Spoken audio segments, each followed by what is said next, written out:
tukiwa tumo katika kitabu Riyadhus Salihin katika mlango unaoelezea mambo magumu ya kutisha na mambo mepesi na mazuri ya kufurahisha. Leo tunaondokea katika hadithi nambari 1858 kwa mujibu wa kitabu changu, au hadithi nambari 39 ukianza mwanzo wa mlango.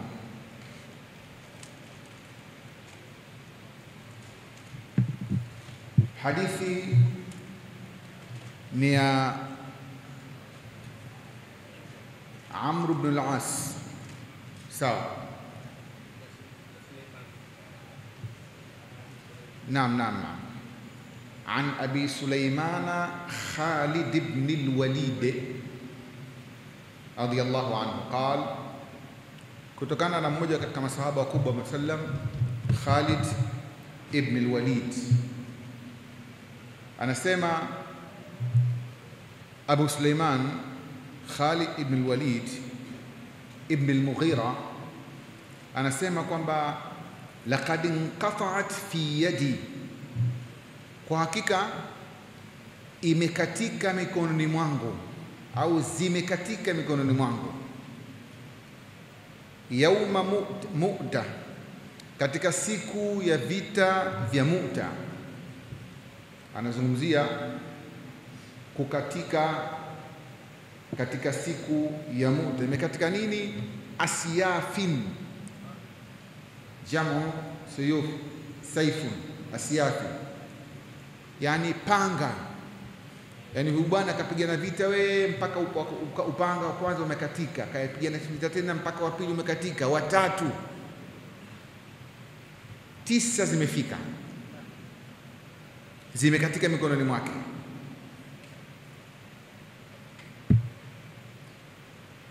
Subhanallah, jinsi katika mambo madogo. Hakikubakia kwangu isipokuwa ni sehemu ya upanga wa Kiyaman. Huyu bwana Khalid ibn al-Walid ni mmoja katika watu wa Makka waliokuwepo, na katika watu ambao kwamba watoto wa watu wakubwa. Tukimzungumzia baba yake akiitwa Al-Walid ibn al-Mughira, Al-Walid ibn al-Mughira ambaye Qur'ani ilipoteremka Allah akasema, waqalu laula nuzila hadha al-Qur'an ala rajulin min al-qaryatayn azim. Mwenyezi Mungu anasema katika sura Az-Zukhruf, wakasema katika 31, hii Qur'ani anateremshiwa Muhammad, mtu mnyonge, mtu maskini. Kwa nini hii Qur'ani asingeteremshiwa mmoja katika watu ambao ni powerful, watu matajiri, watu wenye kueleweka, watu kadha, sifa za mjini na sifa za kibinadamu? Teremshiwa mtoto wa kimaskini yatima wa Abu Talib, halafu sisi ndio tumfuate mtu yatima, tumfuate maskini? Kwao hili likawa jambo moja gumu, kumfuata mtu ambaye hana kitu. Na hivi ndivyo dunia mpaka leo inakwenda kwa mpango huu, kwamba ukiwa wewe maskini, huna kitu, mchochole si mtu wa mjini huna base basi unakuwa unadharaulika, hata kama unalolisema ni la haki. Kuna taasubi kubwa sana katika mujtamaa wetu, kwamba haki lazima itoka kwa watu fulani, haki angesema fulani, lakini akisema mwingine huwa sio haki. Sasa huu ni mtazamo batil na ni mtazamo ambao kwamba hauendani na hali halisi. Waqalu laula nuzila hadha alquranu, na wakasema kwa nini basi hii Qur'ani isingeliteremshwa ala rajulin, juu ya mmoja kati ya watu wawili, min alqaryatayn adhim, toka katika sehemu mbili, katika miji miwili mikubwa. wakikusudia Al-Walid ibn al-Mughira, babake huyu Khalid tunamsema, au wakimkusudia mwingine akiitwa Habib ibn Amr ibn Umair al-Thaqafi. Na waliposema min al-qaryatayn, wakikusudia Makkah na Taif. Min al-qaryatayn adhim, Makkah na nini wa Taif. Wengine wakasema katika aya hii alikusudiwa Utba ibn Rabi'a katika watu wa Makkah na ibn Abdi Yalil min ahli Taif, wakasema hivi. Hadithi tafsiri ziko nyingi, lakini mmoja kati ya watu ambao wameonekana kwamba hawa ni watu na chao, watu ambao tunawatarajia wakisema sisi tutawasikiliza, ni babake Khalid Al-Walid ibn al-Mughira. Alikuwa mtu na chake, mtu mwenye kufahamika, mtu wa mjini na hakadha kama tulivyosema. Kwa hiyo huyu bwana hakuwa Muislamu, lakini mbaya zaidi ni kwamba alikuwa hodari sana wa vita, hodari sana katika vita. Yeye na besti wake akaitwa Ikrima ibn Abu Jahl. Ikrima ibn Abi Jahl, yeye ndio alikuwa rafiki yake huyu bwana. Walikuwa ni mapatna wakubwa sana hawa ambao wakishiriki katika vita. Katika vita vya Uhud, hawa ndio waliosababisha ushindi wa makafiri ama bwana, kwa sababu walivisoma vita vinavyokwenda, ikafika nusu ya vita ikaonekana kana kwamba Waislamu wanashinda, tayari wanawapiga makafiri. Makafiri wangeuka, wanafukuzwa mbio, wakaangalia wapi kuna ufa wa kuweza kushinda. Na huu ni uradi mkubwa sana. Mtu anavisoma vita, katikati ya vita anavigeuza kwa tactic za kivita. Ni kama vile makocha wa mpira anaosoma mpira dakika 45 za kwanza, dakika 45 za pili anaingiza wachezaji au anabadilisha formation ambayo kwamba inasababisha wale wachezaji wazuri wanashinda game hili. Wakati mwingine mtu ana twist wachezaji, wingi wa huku unapelekwa huku, au wakati mwingine watu wanaua wingi, wanacheza katikati tu, wanaua wingi, wanacheza katikati tu. Wakati mwingine wanaweka false number 9, midfielder ya nani number 9, mfungaji hakuna maalum. Kwa hiyo mpaka wale mabeki wanashindwa kumkaba mtu maalum, kwa sababu hakuna mtu maalum. Ile forward line yani kwa yote ni watu wa kufunga. Ziko tactics nyingi katika mpira wanatumia makocha kulingana na timu wanaocheza. Kwa hiyo ni siri inakuwa kwa kocha kutoa formation ya timu yake kabla ya mpira, inamfanya kocha mwenziwe kuwasoma, kujua kwamba huyu kwa hawa wachezaji wake atatumia formation fulani na atatushinda. Kwa hiyo katika vita vile vile Khalid akasoma game nini vita vile, akajua wapi pa kupita. Wakapita nyuma ya mlima wa Uhudi, pahala ambapo kwamba Mtume Mwenyezi Mungu aliwaweka watu 50 wapiga mishale, wamekaa juu katika mlima. Waislamu wako chini wanapigana, mlima mkubwa wa Uhud mkubwa sana, huku upande wa nyuma wameweka wapiga mshale watu 50. Mtu akikurubia tu anapigwa, anauawa. Wale watu 50 katikati ya vita walipoona kwamba wenzetu wale wanashinda, tayari wanaanza kukusanya ngawira, makafiri wamegeuka, wanakimbia. Watu hawa 50 wakusema ndo sasa na sisi tumesha kuwa useless, hatutopata kitu. Na Mtume Mwenyezi Mungu aliwaambia msiondoke hapa ikiwa mmeona tumeshinda, au mkiona tumeshindwa, nyinyi msiondoke hapa, nyinyi msiondoke hapa. Na katika mpira vile vile ipo, katika mpira ipo kuna beki maalum, mara nyingi anakuwa beki 4 au center half, anaambia kwamba wewe utakuwa ni nanga hapa nyuma.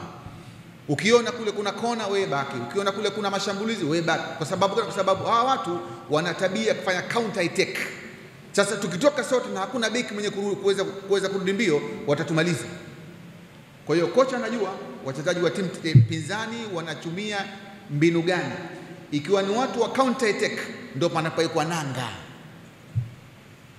Nanga ni center half au back 4, ambao wewe utacheza hapa, piga ua hapa ndio yako wewe. Kwa hiyo Mtume Mwenyezi Mungu aliwaambia wale watu 50, mkiona tumepiga tunashinda, msiondoke. mkiona tunashindwa msiondoke, nyinyi mtakaa humu. Waislamu walipoona wenzao wanashinda, wanatiririka, wanawafukuza makafiri, wakaondoka nao, wakashuka chini kwenda kukusaidia kufukuza pamoja na kukusanya ngawira. Kukusanya nini? Ngawira. Unasijua ngawira nani? Ngawira urisijue? Wala hujui zinapikwa vipi, lakini unakula. Ndio unakula, lakini watoto wa sasa hawajui ngawira, ndio maana nasema hivi. Abdul, ushakula ngawira wewe?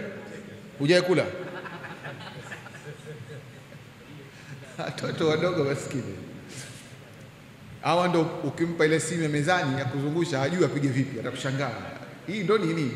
Ambayo hiyo simu sasa unapiga vipi? Unachaji vipi? Hajui maskini. Kwa hiyo Abdul, hujapata kula ngawira za nazi wala za kuchemsha? La, kazi ipo wallahi. Ndio mambo. Ngawira ni vitu vinavyopatikana vitani wanapoanza kushindwa maadui, wakakimbia vile wanavyoviacha. Kama kwa zamani ni ngamia, farasi, panga, kitu gani, chochote kile unachokiacha cha thamani. Sasa ikawa Waislamu wanapigwa mbele, wanapigwa na kutoka nyuma, wakachanganywa, wakapigwa vibaya sana, na hilo likawa ni kosa kubwa walikufanya, kosa la kwenda kinyume na amri ya mtume wa Mwenyezi Mungu. Lakini mtume wa Mwenyezi Mungu Jalla waala katika dua zake za kuomba akamwomba Mwenyezi Mungu Subhanahu wa Ta'ala ampe watu wenye nguvu zaidi, wenye kufahamu. Uliwa huyu utakaa wewe, kifo unakitazama machoni hivi. Mnanifahamu? Kwa hivyo alichaguliwa kiongozi wa kwanza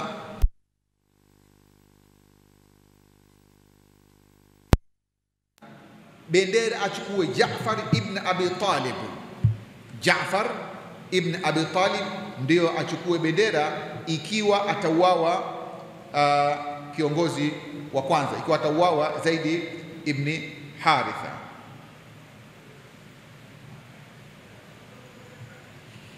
Wa fi'lan, na vile vile akiuliwa Zaid ibn Haritha, mtume akasema achukue kiongozi Jaafar ibn Abi Talib, akiuawa achukue Abdullah ibn Rawaha. Watatu huyo watatu, sawa. Sasa akiuliwa huyu watatu, hapo sasa patategemea nani yupo ili ashike bendera apiganishe Waislamu. Kama mtume Mwenyezi Mungu hivi vita alishavitabiria vitakuwa vigumu. Ni kama vile, narudia sana mambo ya mpira kwa sababu watu wanafahamu zaidi jambo hili. Ndio maana ninasema msio kasema kwamba shekhe nakumba anayajua Hili ndio jambo ambalo watu limo katika akili zao.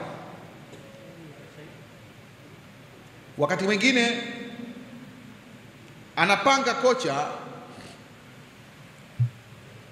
anasema kabisa zikimalizika dakika 90 ikiwa bado hajapata ushindi katika dakika 15 za nyongeza au dakika 30 za nyongeza, basi tutacheza formation fulani, jitayarishe,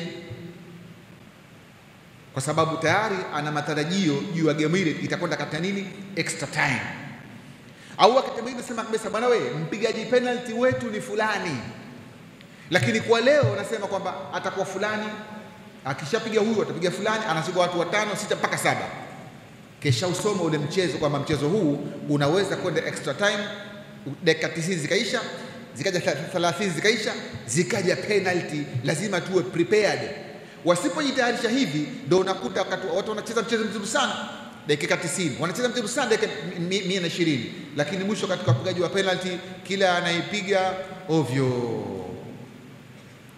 kwa sababu hawakujitayarisha, hawakutengenezwa vile. Kwa hiyo kiongozi mwenye akili anasoma game unakujua namna gani ya kuenda na mchezo huu. Mtume Mwenyezi Mungu alivisoma vita vile akisema kwamba hapa bana kiongozi atakuwa Zaid ibn Haritha, akiuawa atachukua bendera Jaafar ibn Abi Talib, akiuawa atachukua Abdullah ibn Rawaha. Vita vikapigana, akauawa kwanza kabisa.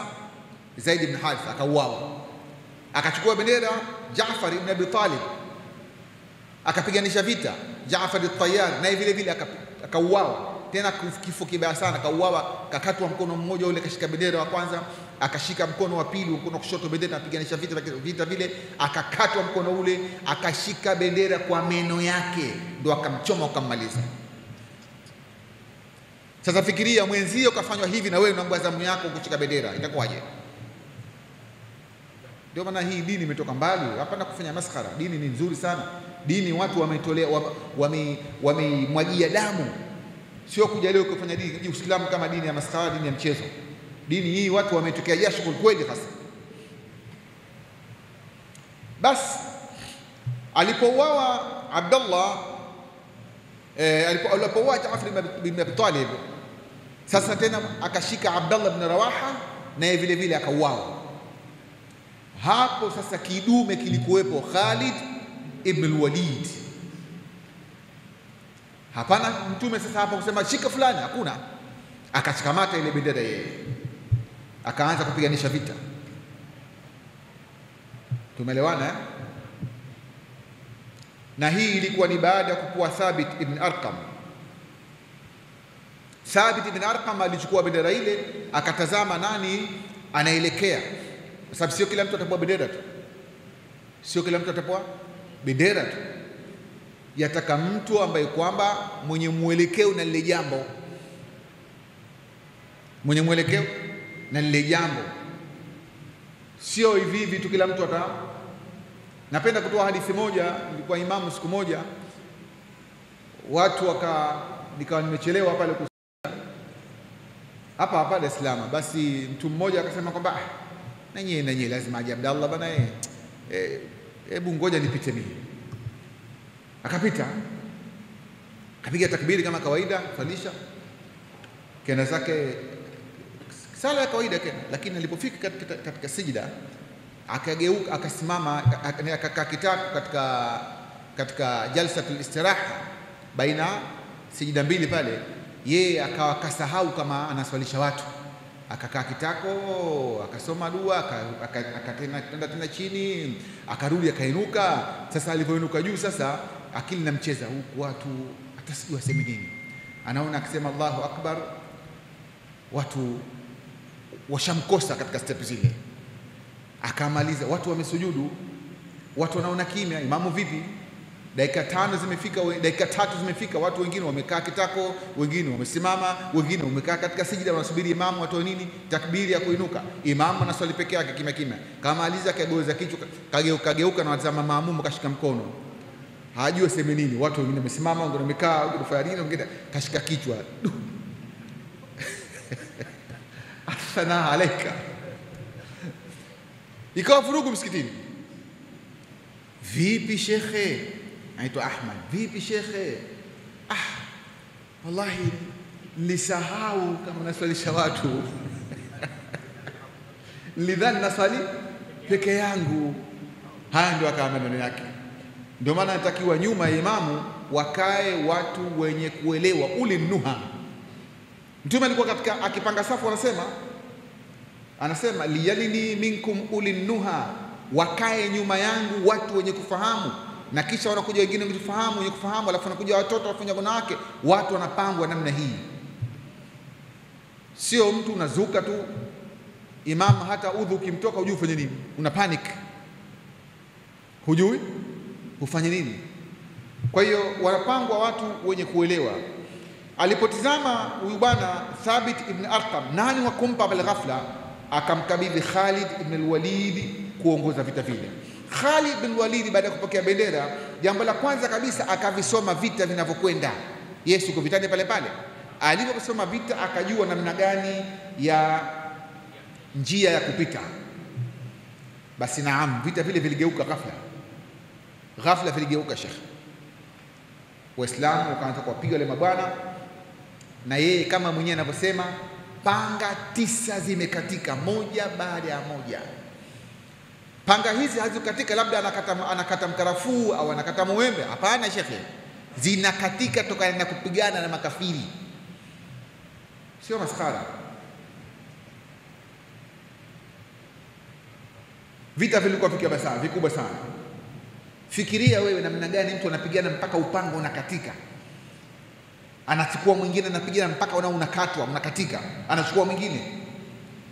Baada ya vita, mtume Mwenyezi Mungu habari anayo, mtume yote anayaona, akamwita Khalid ibn Walid. Kuanzia wakati ule akampa nickname, akampa aka, akamwambia nini? Saifullahil maslul, wewe ni upanga wa Mwenyezi Mungu uliotolewa tayari kuwapiga makafiri. Naam, Saifullahi almaslul au saifun min suyufillahi, wewe ni upanga katika panga za Mwenyezi Mungu maalum. Mwenyezi Mungu kakuweka kwa ajili ya makafiri.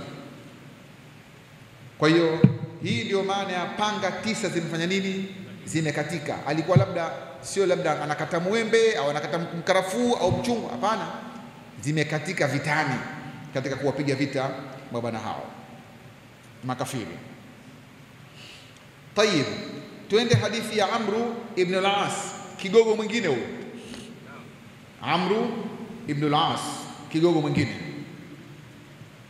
Wa an Amr ibn al-As radiyallahu anhu annahu sami'a Rasulullah wa sallam yaqul, Amr ibn al-As na ilimsikia mtume wa Mwenyezi Mungu akasema, idha hakama al-hakim fajtahada thumma asaba falahu ajran. Hakimu hapa anakusudiwa hakimu wa kweli, hasa kiongozi mwenye kutoa hukumu.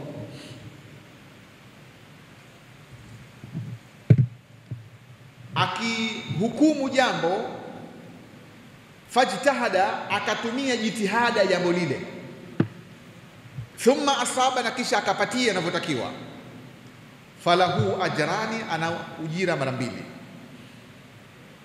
Wa in hakama, na kama akihukumu huyo hakim, wajtahada, akajifunya jitihada kubwa sana, fa akhta, lakini katika jitihada ile akakosea, jitihada yake fanya nini?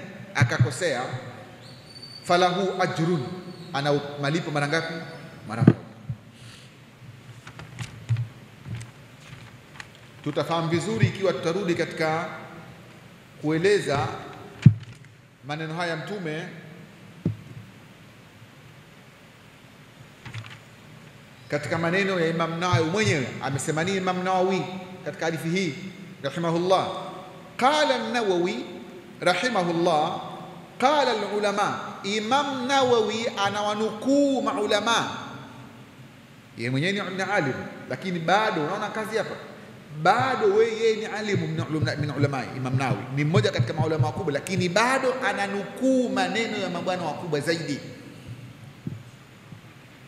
Anasema hivi, qala al-ulama, wamesema wanachuoni, ajma'a al-muslimuna, wamekubaliana Waislamu, ala anna hadha al-hadith, kwamba hadithi hii fi hakimin adil, fi hakimin alimin ahlin lilhukmi, inamkhusu hakimu ambaye ni mwadilifu na mwenye sifa ya kuwa hakimu, mwenye sifa ya ahli lilhukmi, kwa sababu kuna mwingine hana sifa za kuwa hakimu. Unakwenda kutaka fatwa kwa mtu ambaye hana sifa za kutoa fatwa, anakueleza maneno ambayo ya ajabu ajabu, unayakubali, unapotea. Lazima uende kwa mtu ambaye ana sifa za kutoa fatwa, anaweza kusema neno ambalo linakubalika, anafahamu nini anachokisema. Kwa hiyo huyu hakimu ambaye ni ahli lilhukmi, mwenye sifa za kuwa hakimu, akikosea huyu ndo anapata ujira mara 2. Ajrun bijtihadihi, anapata ujira kwa kule kujitahidi. Na ijtihadi inakuja katika pale ambapo panakosekana nini? Panakosekana nisbu, panakosekana aya. Yani kwa mfano, wamepatikana watu wawili wamezini, inataka kutoa hukumu ya wazinifu. Hapa hakuna kutoka jitihadi. Ijtihadi ya nini wakati hukumu iko wazi kabisa? Azaniyatu wazani fajlidu kulla wahidin minhuma 100 jalda, mzinifu mwanamke na mwanamke apigwe bakora 100. Hii Qur'an kasema hapa hitaji jitihada yote. Mmenielewa?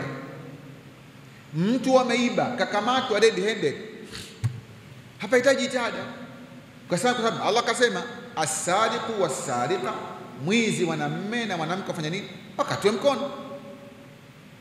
Jitihada inatakiwa panapokuja katika swala ambalo kwamba Qur'ani haikusema, Mtume sallallahu alayhi wasallam hajasema katika hadithi zake, wala hakuna dalili, hakuna hukumu ya wazi wala hukumu ya ishara katika Qur'ani. Hapo unapotaka nini? Ijtihad. Maulama wanafanya istinbat. Wanafanya nini? Istinbat, yani wanaunganisha, kwa sababu ya hii inaeleza hivi na kuna hadithi inaeleza kadha, hapa inaonekana kwamba hukumu yake itakuwa hivi. Mtu wa kawaida hawezi kujua istinbat hata siku moja, kwa sababu hazijui aya zote katika Qur'ani wala hajui hadithi nyingi za Mtume, hawezi kufanya ijtihad. Tumeelewana? Ehe.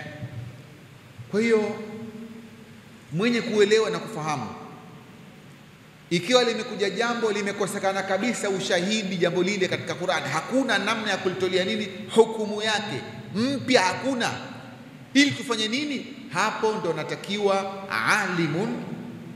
alimun mwenye kuelewa atoe jitihada yake. Hapa shekhe unasema je, watu wameemewa, hawajui wafanye nini? Mnanielewa? Najaribu kufikiria mfano wa jambo ambalo linataka jitihada, hata haujii mfano ambao unataka nini jitihada, haijii kwa sasa, lakini inshallah ikija tutatoa mfano wake. Maana mambo yako mengi duniani sasa hivi, lakini yote watu wanatumia aya na hadithi, yameshasemwa na imamu, yameandikwa na istinbat zimeandikwa, wanafuata hivyo. Sijafikiria jambo ambalo hakuna kabisa, tufanye nini? Watu wameemewa, hakuna. Labda tuseme watu wamekwenda katika space, katika nini space, kufika huko, yani juu kule, hakuna namna ya kutulia mkiwa ndani ya ile wanaita nini ya kwenda juu, satellite. Hakuna kukaa kama hivi, ile hewa ile mtu unakuwa unaelea hivi, unaelea. Sasa kule mtu atasali aelekee wapi? Sijui mnaelewa, sijui. Ndio katika masuala ambayo nataka nini istinbat, yataka jitihada. Hapa mtu kishafika kule, huu ni mfano tu, usio kauliza, kwa sababu wewe atapemba ujenda kwa ndege, utakuuliza masuala kwenda angani namna gani? Tunauliza mambo ambayo kwamba yanaweza kutokezea kwa watu maalum. Wewe uliza mambo ambayo huyajui katika dini na yapo ya kulazimu na anakutokezea kila siku, awe atakutokezea, unauliza. Maulama wengine walikuwa maswala kiulizwa, anauliza hili limetokezea hili, akiambiwa halikutokezea tunafikiria, anasema, anajibu nini? Yaliyotokezea yako mengi na hatujamaliza kuyajua bado. Hatuwezi kujibu maswala ambayo kwamba ni ihtimalati, yani ni khayal, ni fikra. Kama lile swala lao walikuwa wanalizungusha, ushapata kusikia shahidi swala hilo, maswala ya WhatsApp. Mtu kaoa yeye yuko Ulaya, kama mwanamke Dar es Salaam, halafu alipokuwa anakuja siku hiyo kaja akafanya ghafla, kafanya mufajaa. Alipokuja akafika airport, katoka kule akafikia hoteli kwanza, akatafuta mwanamke atakamtongoza, akamtaka yule mwanamke, akakubali, hata akaenda kalala naye. Baada ya kulala naye kumaliza, sasa kwamba ndio yule aliyomuoa yeye. Shehe, vipi hapa hii inakuwa zina, inakuwa vipi hapa? Vipi shehe, anakuwa jitu linafanya mafikra ya ajabu kabisa. Sijui ile swala mlipata kulisikia? Upuuzi mtupu, hakuna kitu kama hicho. Vipi utaoa mtu ambaye hujamuona? Halafu kwa nini unaulizia kitendo chao kitakuwa cha zinaa au si zinaa? Kwa nini unaulizia swala hili? Huulizi kwa nini huyu mwanamume akaja kuzini hali ya kuwa ana mke? Yes, kaoa. Mnanielewa? Masuala kama haya kipumbavu ya kusumbua akili za wanachuoni. Masuala ya WhatsApp mimi nayaita. Kwa hiyo ikiwa kuna jambo la kutumia jitihada, ndio Imam Nawawi anasema akihukumu mwanachuoni akapatia, ana ujira mara moja, akikosea ana ujira mara mbili, akikosea ujira mara moja. Ana ujira mara moja kwa sababu kajitahidi sana. Kule kukosea sio issue, kwa sababu jambo lile halikuja kwa hukumu yake moja kwa moja. Anasema Imam Nawawi, ajrun bijtihadihi, ana ujira kwa kutumia jitihada yake, wa ajrun biisabatihi, na ana ujira wa pili kwa kule kuwakapatia katika kutumia jitihada yake. Wa in akhtaa, na kama atakosea, falahu ajrun, ana ujira bijtihadi, kwa jitihada yake. Tumeelewana?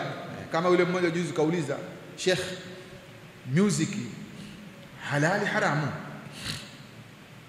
Mziki yani, mziki mdundo, ngoma hizi halali haramu? Nikamwambia mimi sijapata kusikia, labda wewe nikuulize, ulipata kusikia huyu mwanamuziki Diamond kaalikwa msikiti gani kwenda kupiga? Maana kwa tungine masuala ya kifedhuli ujibu kwa kifedhuli vile vile. Sijui mnanielewa? Limwambia hivi, wewe ulipata kusikia huyu mwanamuziki Diamond? Diamond namjua. Alipata kualikwa msikiti gani kwenda kupiga? Alipata kualikwa. Sasa wewe unauliza nini? Kama ingekuwa jambo lina shubha na nini, si ingekuwa huyu mtu ili jambo linatoka msikitini? Lakini hujapata siku moja kusikia muziki akaja kupiga muziki msikitini. Sasa ingekuwaje swala ile uulize? Akili yako haikupi kwa jambo hili ni na gani bwana? Tafuta masuala ya kipuuzi bure. Tumeelewana? Yako mengi. Mwingine anauliza mtu sasa kazini, mtu kapata mtoto, sasa yule mtoto kaolewa, sasa yeye ndo alikuwa nini? Alikuwa wali. Sasa vipi kapata mtoto na yeye hukumu yake inakuwa vipi? Nikaambia, kwani unajua hukumu ya huyu alozini mwanamume na mwanamke? Mpaka baadaye tena aje sijui kama hukumu yake ilikuwa uliwe. Kwa hiyo akishakuuliwa atakuja kuozesha lini? Sijui mnanielewa? Wewe unauliza aje aozeshe mtoto ambaye kampata katika zinaa. Kwa nini huulizi kwanza afanywe nini huyu? Si ana mke? Hukumu yake nini? Auawe.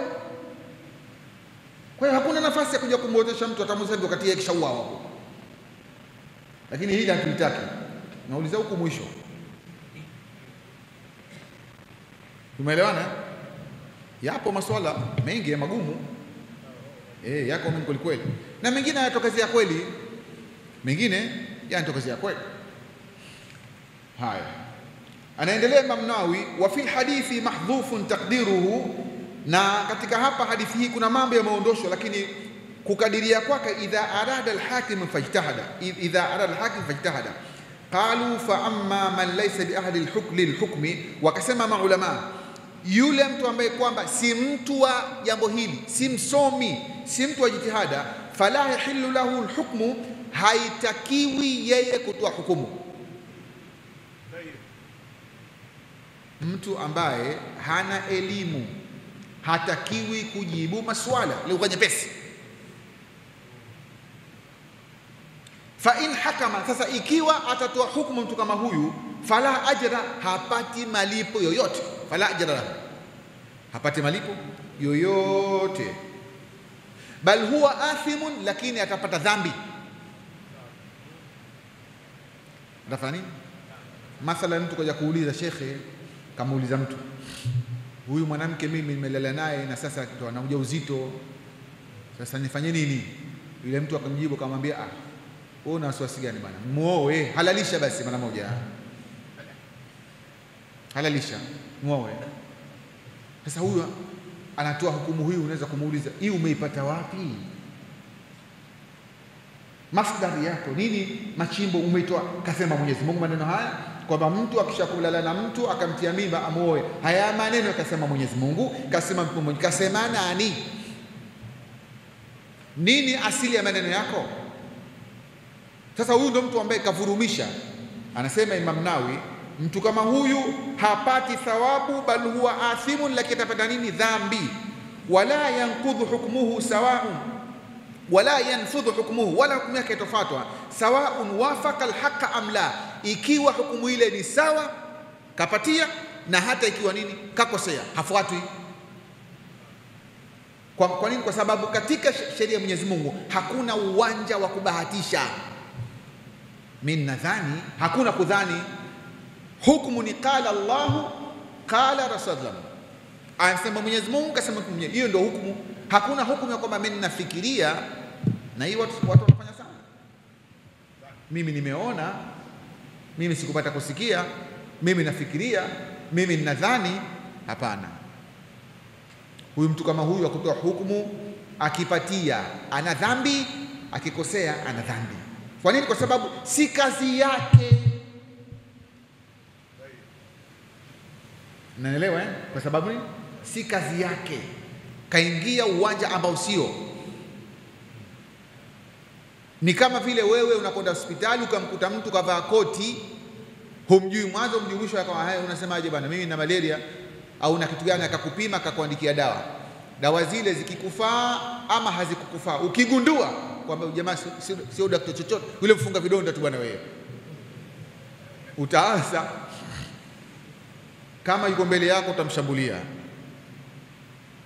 Tumeelewana Hata kama dawa aliyokupa imekusaidia, lakini utakasirika, utatoa matusi, utafanya kila kitu. Kwa sababu gani? Si kazi yake. Hazimu nataka kuniua mimi. Jamani, mnanielewa Lakini kwa sababu hii dini ni ya Mwenyezi Mungu, Mungu hashuki akakwambia usifanye, basi watu wanajiropokea tu. Wanajiropokea tu watu. Ndio maana unasikia leo shekhe huyo kasema hivi, shekhe kasema nani, na nikasema nani, na ili neno la shekhe imepua na kwa kila mtu ambaye kwamba anavaa kanzu na kofia, au kila mtu ambaye kwamba kuna siku moja aliswalisha, basi yeye kisha kuwa shekhe anakuwa mamlaka. Naam.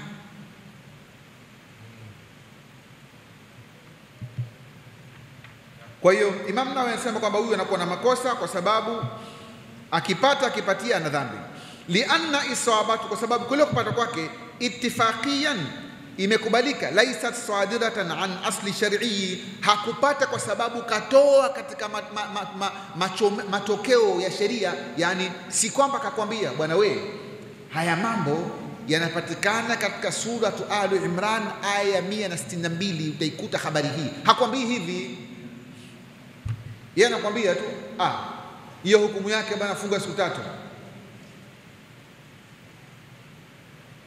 Tumeelewana Siku moja wakati tuko wadogo, sio wadogo, watu wazima, tunazungumza kama maskara, tutakumpoteza mtu, mambo ya kuchekesha. Anasema kuna sunna inaitwa sunnatul majuto. Yani umefanya jambo kubwa kwa kweli, sasa unataka kujuta, sunnatul majuto. Unaswali vipi? Raka 2. Unaswali mguu mmoja, ukiupinda unasimama kwa mguu mmoja tu unaswali. Basi kulikuwa na mwanamke mmoja akauliza, bali watu wanafanya maskhara bwana, inakuwa vipi hiyo? Watu wakacheka wote, kwa sababu hakuna kitu kama hicho. Hakuna. Una swala ya mguu mmoja shekhi? Hakuna swala ya mguu mmoja. Tumeelewana? Kwa hiyo ikiwa mtu ametoa hukumu na hajachukua katika masdari ya kisheria, ana dhambi. Fahuwa asi, atakuwa ni asi fi jamii ahkamihi, katika hukumu zake zote alizozitoa. Sawaun wafaqa sawaba am la, ni sawa sawa ikiwa kaipatia haki au hakuipata. Madhali yeye katoa fatwa bila ya elimu, tayari anapata dhambi. Tayari anapata dhambi. Kama yule mmoja aliyoswali, wamekuja katika sala, akasali, kaingia na mwenziwe sala, raka adhuhuri, raka kwanza shapita, raka kwanza imeshapita, iko raka ya pili, wakaingia. Basi walipomaliza, wameingia watu wawili pamoja. Imam katoa salamu, yule mtu aliyekuwa wale wawili, mmoja akasimama na maliza raka moja ile bakia, mmoja naye akatoa salamu. Kwa hiyo ukaswali ngapi yeye? Kaswali ngapi? 3. Sasa huyu rafiki yake anatashwishi, huyu mbona katoa salamu kabla bado? Baada ya salamu akamuuliza, bwana vipi? Kwa nini? Sasa wewe mbona hujalipa ile kama moja umetoa salamu tu? Akamwambia na wewe umezidi bwana wewe. Huko nje kuna watu, mimi nimeswali zakat 3. Huko nje kuna watu hata moja hawajapata. Si afadhali pendo pata 3.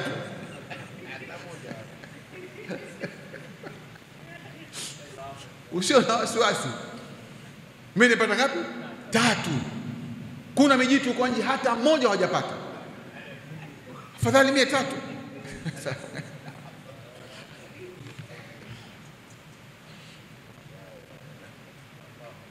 Tayeb. Kwa hiyo atakayetoa hukumu bila ya sheria, bila kujua, bila kusoma, kwa hiya mardudatun kulluha, hukumu zake zote, fatwa zake zote za kurudishwa, hazikubaliki. Wala yu'dhar fi shay'in min dhalika, wala hatakuwa udhuru kwamba lakini kadha, lakini hakuna cha lakini. Katoa hukumu bila ya elimu, ana madhambi. Wakati jaa fi alhadith, anasema Manai, hadithi imekuja, mtume anasema alqudatu thalatha, anasema Mamnawi, imekuja katika hadithi ya Mtume sallam, hadithi muttafaqun alayhi, hadithi ya Imam Bukhari namba 7352 na hadithi ya Imam Muslim namba 1716. Mtume amesema alqudatu thalatha, makadhi, watu wa kutoa hukumu wako namna ngapi? Namna 3. Qadhiyani fi nnari, makadhi wawili motoni. Makadhi wawili watakwenda motoni, mahakimu wawili kwenda wapi? Motoni. Wa qadhin fil janna, na kuna hakimu mmoja tu yeye atakwenda peponi. Qadhin qadha bil hawa, qadhi wa kwanza atakayekwenda motoni yule ambaye kwamba ametoa hukumu kwa nafsi yake mwenyewe, kwa elimu, kwa uoni wake mwenyewe. Fahuwa fi nnari, atakwenda motoni. Na hawa ndio wengi wapo.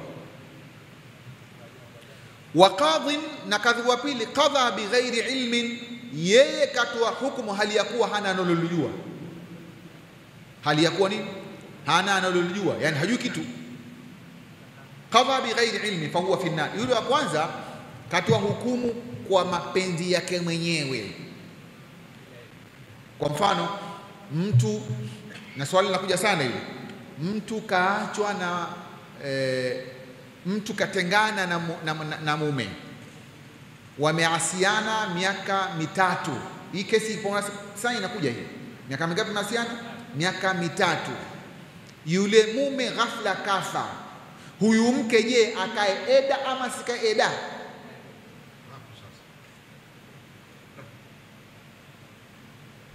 Huu ni mfano wa swala ambalo mara nyingi linaulizwa.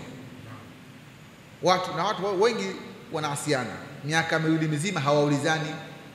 Mwanamme hamhudumii mwanamke cha jioni na cha asubuhi, wala mwanamke ajishughulishi na kupata mula. Kila mmoja na upande wake, pengine wako mbali mbali kabisa, pengine mmoja yuko Marekani au Uingereza, mwingine yuko Tanzania. Miaka 2. Ghafla imekuja COVID-19, mume kadodoka, kafa. Sasa anauliza mtu, je, huyu mwanamke akae eda ama sikae eda? Tumeelewana? Akaulizwa shekhe ambaye kwamba ana interest na mwanamke yule, nasema eda nini? Shekhe kama yule mzima huyu. Tena akatoa hoja, eda na kama mtu ambaye kwamba labda kuangalia kama ana mimba, huyu hana ujauzito wote, kwa hapana haja eda. Siku ya pili kutoma watu, kamposeni, aniposeni, kaposwa, kaolewa. Naam, huyu katoa hukumu kwa matamanio yake mwenyewe ili apate maono mwanamke. Wa pili aliotoa hukumu kama hii akasema kwamba sikishaka miaka 2 mizima, mume hamtazami, hana matunzo na nini, eda ya kazi gani? Hana mimba huyo, eda ya kazi gani? Huyu si mjamzito, hana mimba, kwa hiyo hana haja ya kukaa eda. Huyu katoa hukumu kwa ujinga. Mnanielewa eh?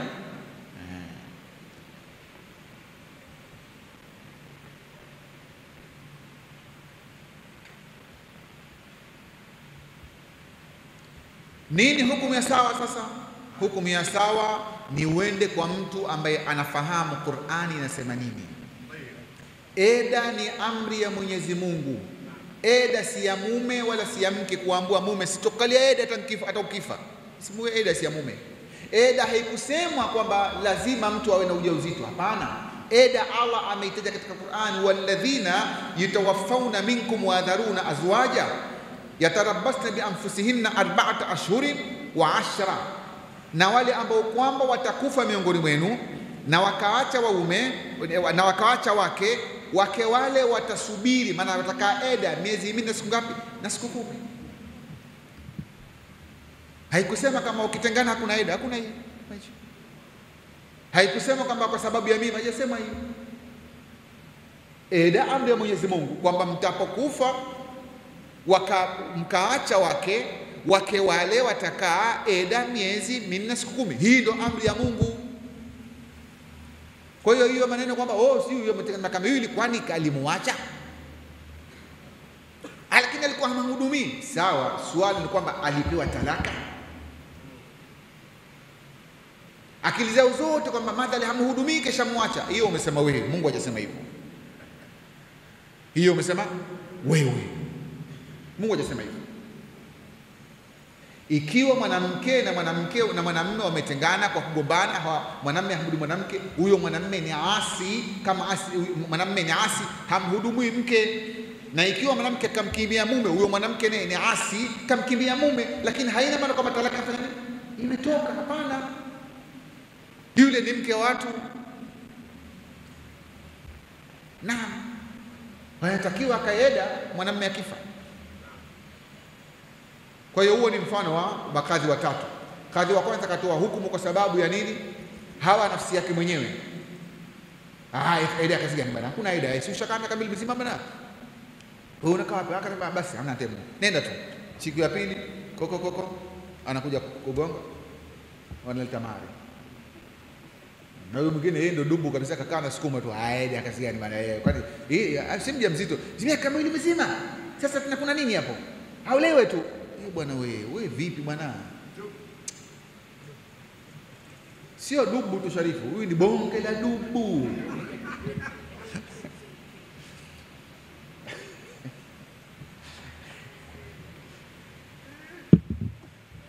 Kwa hiyo Mtume akasema makadhi wawili motoni, mmoja ndo peponi. Tumeelewana eh? Wakadhi na watatu huyu qadha bilhaqqi fahuwa fil janna, alihukumu kwa nini? Kwa haki, huyo ndo tuna peponi. Mmoja tu kahukumu kwa nini? Kwa haki, huyu ndo tuna peponi. Kahukumu na akakwambia bwana wewe, kwa mujibu wa Qur'ani hapa inasema mwanamke afanye nini? Akae eda. Ndo amri ya Mungu. Haya mambo yenu wewe na mke wako au yule na mmewe, mambo yao ya kuwasiana, kutokutizama na kadha kadha, haya ni mambo yao, Mwenyezi Mungu siku ya kiyama atahukumu. Lakini talaka haikutoka, kwa hivyo eda ipo. Hata wakiasiana miaka 10 mizima, madhali yule mtu na yule mtu ni walioana, hakuna talaka iliyotoka, mtu na mkee wale akataka kuolewa, yule lazima adai talaka kwanza. Sijui mnanielewa? Lazima kwanza fanya nini? Adai talaka. Na mume akifa, yule mwanamke atakaa eda na atarithi. Tumeelewana eh? Chambelecho lile swala jingine la WhatsApp. Anasema mke kaolewa, mume kamoa mke, akataka kwenda kufanya dukhuli. Baada ya kumoa akataka kwenda kufanya dukhuli wakati wa Isha, magharibi kafa. Sasa vipi Sheikh? Nini hukumu yake hapa? Mtu anauliza. Mahari katoa nusu. Maswala hayo, mahari alitoa nusu. Je, arudishiwe nusu ya mahari yake au amaliziwe? Hakulala na mwanamke wala hakumuingilia. Mwanamke hakuingiliwa, je, atarithi au harithi? Hii masuala ya kutengeneza ajabu.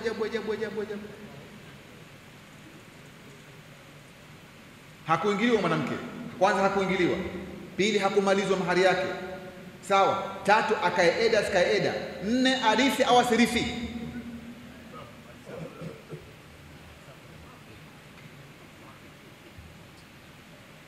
Huyu ukimuuliza, bwana wewe unaswali? Nasali. Hebu niambie sharti za sala ambazo zikikosekana sala haisimami. Hajui.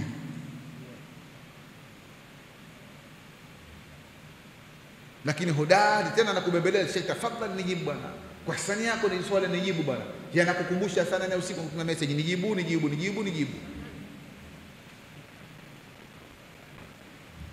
Wenye kuuliza watasikia huko, kwa hiyo message wataipata.